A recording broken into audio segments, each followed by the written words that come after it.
What do the words prime, choice, and select actually mean when it comes to beef? In today's video, we're breaking down one of the key factors behind those beef grades, marbling. I'm Chef Noah, and this is Beef 101.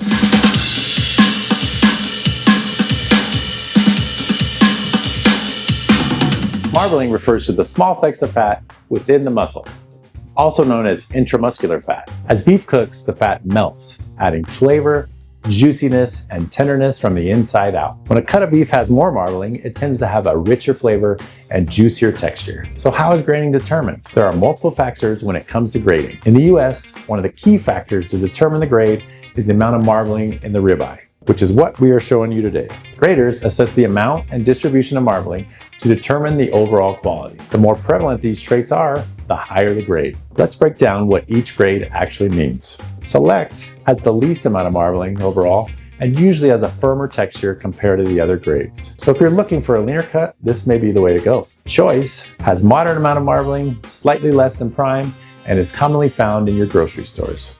Prime has the most abundant marbling compared to the other grades and tends to be a more tender cut. Marbling isn't just about appearance, it directly impacts beef's eating experience. More marbling means more flavor, more juiciness, and a tender bite. So when choosing beef, look for those fine flecks of fat. That's where the flavor lives. We hope this information helps you the next time you're at the store. Class dismissed. Don't forget to like and subscribe, and for more beef tips, visit beefitswhatsfordinner.com.